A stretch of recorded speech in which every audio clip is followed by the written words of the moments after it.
She possesses a $40 million fortune and delivered the most viral television audition in human history. So why is one of the music industry's most successful superstars regularly spotted riding a local public bus in Scotland? The truth about Susan Boyle's secret life today completely shatters every rule of the Hollywood machine. Good evening, and welcome to our exclusive investigative broadcast. Tonight, we are opening a highly classified dossier on one of the most enigmatic and universally recognized figures in the history of global reality television. When you examine the standard financial trajectory of an artist who abruptly accumulates a verified net worth of over $40 million, the established corporate blueprint dictates an immediate, highly publicized relocation. Industry executives fully expect their newly minted superstars to purchase sprawling, heavily gated mansions in Beverly Hills, luxury penthouses in Manhattan, or secluded private estates in the English countryside. However, our deep dive investigation into the current whereabouts and daily reality of Susan Boyle reveals a geographic and socioeconomic rebellion that has left mainstream talent agencies completely baffled. Following a historic television run that generated billions of digital impressions and shattered international album sales records, she executed a maneuver that completely defied the hyper-capitalist expectations of the modern entertainment matrix. Instead of chasing the artificial glamour of the celebrity elite, she made an ironclad, non-negotiable decision to remain deeply anchored to her foundational roots. Our field correspondents have verified that she continues to reside in the exact same modest, ex-council house in the small, working-class town of Blackburn, Scotland, where she spent her entire childhood in total anonymity. When her personal bank account swelled with unprecedented royalties, her only major real estate acquisition was quietly purchasing the equally modest property directly next door, utilizing the space to slightly expand her living quarters without altering the fundamental fabric of her neighborhood. This deliberate rejection of extreme luxury is not a symptom of financial anxiety, but rather a masterclass in psychological self-preservation. From a journalistic perspective, her stubborn loyalty to her hometown exposes the deeply toxic assumption that immense talent must naturally desire a lifestyle of gross excess and geographical displacement. She acutely recognized that moving into a heavily fortified Hollywood compound would permanently sever her from the authentic community and the cherished family memories that actually sustain her mental health. By actively resisting the immense managerial pressure to upgrade her zip code, she established a crucial geographical boundary, proving to the corporate music machine that her core identity was absolutely not for sale at any price. This fierce protection of her domestic sanctuary set the stage for a much larger, unseen battle that she would soon have to fight entirely in the shadows, far removed from the flashing lenses of the paparazzi. She effectively transformed her childhood home into a grounded emotional fortress, a place where the multi-million-dollar pop star persona could be safely stripped away, allowing the real woman to simply exist in peace. This was her first major strike against the celebrity machine, a definitive statement that she would dictate the terms of her own survival in an industry notorious for destroying the artists it claims to elevate. Continuing our comprehensive audit of her post-fame trajectory, we must now examine a deeply alarming and highly classified medical emergency that nearly triggered a catastrophic end to her legendary vocal career. In the hyperconnected era of modern digital journalism, where the private lives of global celebrities are aggressively monitored and instantly broadcast to the masses, maintaining absolute medical secrecy is an incredibly rare organizational achievement.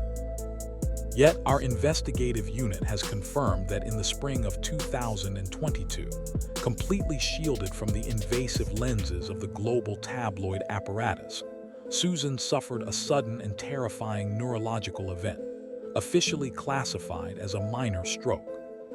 For any human being, this diagnosis is a profound and frightening medical hurdle.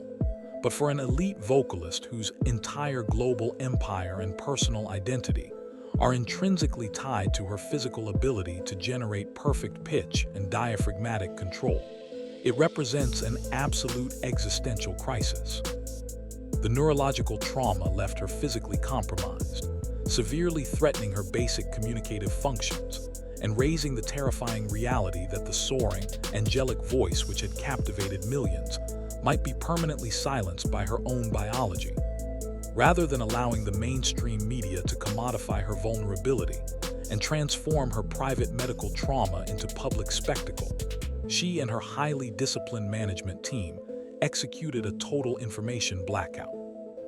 She was quietly enrolled in a grueling, intensive physical and vocal rehabilitation program, fighting a brutal battle for her physical independence entirely behind closed doors.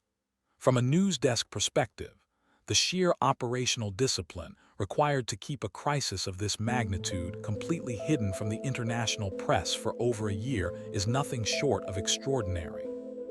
It highlights a massive, strategic shift in her public relations philosophy. She fiercely refused to let the corporate media consume her physical weakness for commercial profit.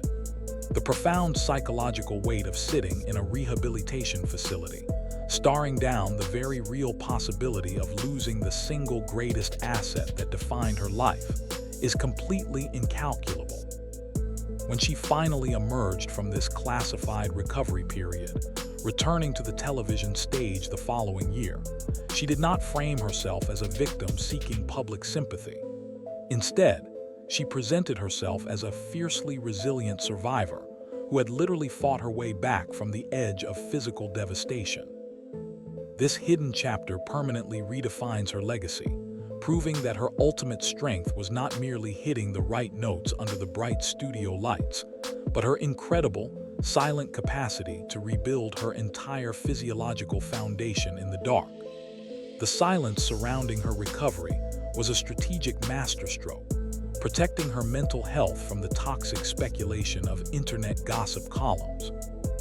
It demonstrated an unbreakable will to reclaim her narrative, ensuring that when the world finally learned of her stroke, they were looking at a woman who had already secured her victory over the illness, cementing her status as an uncompromising fighter.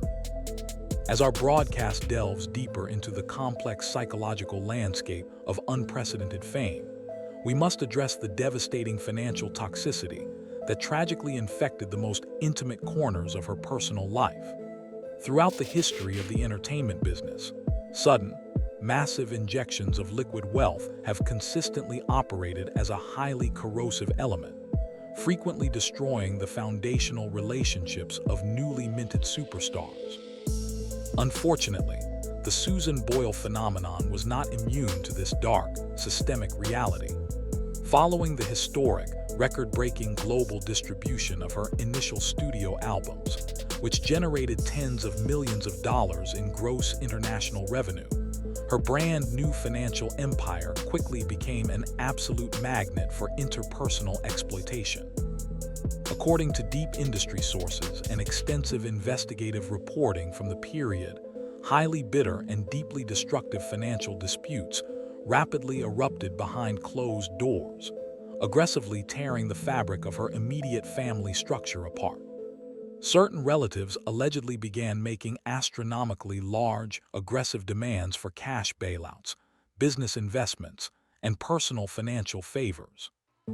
They dangerously viewed her viral success not as a monumental artistic triumph to be celebrated, but as an unlimited lottery ticket to be relentlessly cashed. When these intense, predatory demands were met with reasonable boundaries, the situation rapidly deteriorated into explosive, highly toxic confrontations that ultimately led to permanently severed ties. From a sociological reporting standpoint, this represents one of the most heartbreaking, yet statistically predictable, collateral damages of sudden celebrity status. The very individuals who were supposed to serve as her ultimate protective barrier against predatory industry managers and ruthless corporate agents were suddenly the ones fighting viciously over the keys to her financial vault. The psychological toll of realizing that your own family members view your generational artistic talent primarily as a personal automated teller machine is completely incalculable. This devastating internal betrayal forced the singer to build aggressive legal firewalls and radically shrink her circle of trust, practically isolating her within the massive walls of her own unprecedented success. She was forced to navigate the incredibly painful reality that the wealth intended to secure her family's future was actually the exact catalyst that destroyed it, proving that surviving the music industry often requires protecting yourself from the people closest to you. This period of familial estrangement highlights the severe emotional isolation that frequently accompanies top-tier celebrity status. To protect her own mental stability, she had to make the agonizing decision to cut off toxic influences, regardless of their blood relation. It is a stark reminder to the public that the million-dollar prize often comes with an invisible, agonizing emotional tax that the television cameras never capture. Shifting our focus to the intensely scrutinized personal life of this global phenomenon, our reporting uncovers a deeply fascinating and surprising chapter regarding her romantic endeavors, fundamentally challenging the media's long-standing narrative about her isolation. From the exact moment she walked onto the audition stage, the international tabloid apparatus aggressively weaponized her single status, painting a highly sympathetic, yet deeply patronizing portrait of a woman destined for permanent solitude.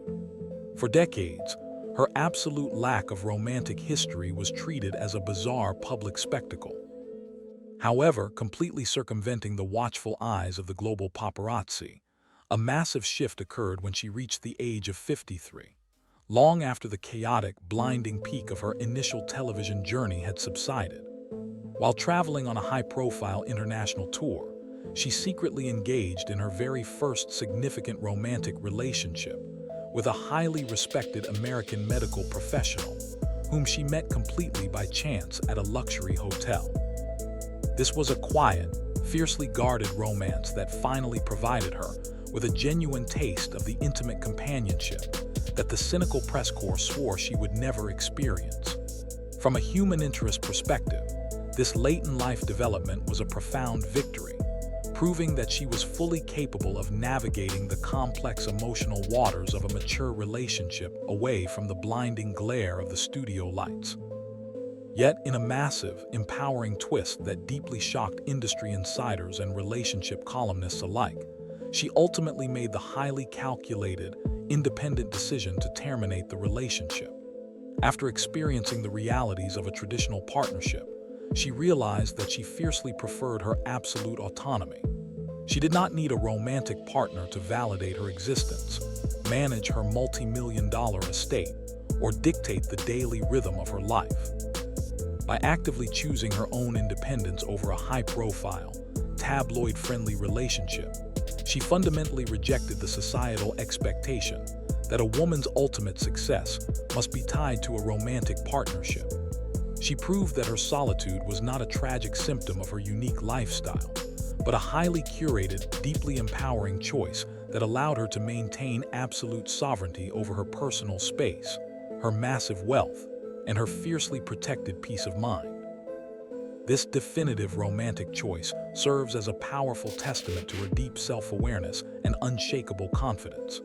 In an industry that constantly pressures female artists to leverage their romantic lives for public relations visibility and algorithmic engagement, she simply refused to participate in the charade. She walked away from the relationship not out of fear, but out of a profound realization that her own company, secured within the walls of her childhood home, was entirely sufficient. It was the ultimate declaration of personal freedom from a woman who had already conquered the world. Continuing our investigative analysis, we must now address a critical, paradigm-shifting medical revelation that fundamentally recontextualizes the highly publicized emotional turbulence of her early global tour. During the absolute height of her viral explosion, the aggressive international tabloid media frequently documented her apparent emotional fragility, maliciously framing her sensory overloads and sudden public meltdowns as evidence of entitled, diva-like behavior, or severe psychological instability. The corporate entertainment matrix was entirely merciless in its coverage, utterly failing to understand the profound internal battle she was waging. It was not until she was completely submerged in the grueling, high-pressure machinery of international pop stardom that elite medical professionals finally initiated a comprehensive neurological evaluation. In a stunning revelation that permanently altered her understanding of her own identity, she was officially diagnosed with Asperger's syndrome later in life. From a clinical and journalistic standpoint, this diagnosis is the absolute crucial missing puzzle piece that explains exactly why the reality television environment was incredibly toxic to her baseline neurology. Asperger's syndrome is a neurodevelopmental condition that makes processing highly chaotic, unpredictable, and hypersensory environments incredibly taxing on the central nervous system. When analyzed through this newly established, scientifically validated medical lens, it becomes horrifically clear that the flashing cameras, the screaming stadium crowds, and the erratic, high-stakes corporate schedules were literally the worst possible conditions for her brain to process. She was not acting out of malice or entitlement. She was experiencing severe, acute sensory overload on a daily basis. The profound relief that accompanied this official medical clarity cannot be overstated. It completely lifted a massive, lifelong burden of guilt and confusion from her shoulders, proving once and for all that she was not fundamentally broken. Her brain was simply wired differently. Armed with this incredibly liberating neurological knowledge, she possessed the necessary power to completely redesign her professional obligations, establishing rigid, non-negotiable boundaries with corporate executives to fiercely protect her mental energy and ensure her long-term survival in an unforgiving industry. This late-stage diagnosis serves as a brutal indictment of the early reality television industry, which routinely thrust highly vulnerable individuals into the global spotlight without any structural psychological support. By publicly acknowledging her Asperger's syndrome, she reclaimed control over her narrative and became a powerful advocate for neurodiversity. She forced the mainstream media to reevaluate their toxic reporting practices and apologize for their fundamental misunderstanding of her complex neurological reality. In concluding our special investigative broadcast on the unprecedented phenomenon of Susan Boyle, we must critically analyze her current daily existence, which serves as the ultimate rebellion against the highly manufactured illusions of celebrity culture.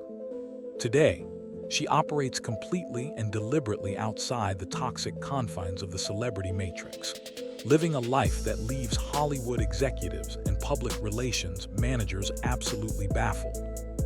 Despite possessing a verified fortune of approximately $40 million, this global icon is regularly and casually spotted utilizing the local public transit system in Scotland, carrying her own bags, and conducting her daily grocery shopping at standard working-class discount stores.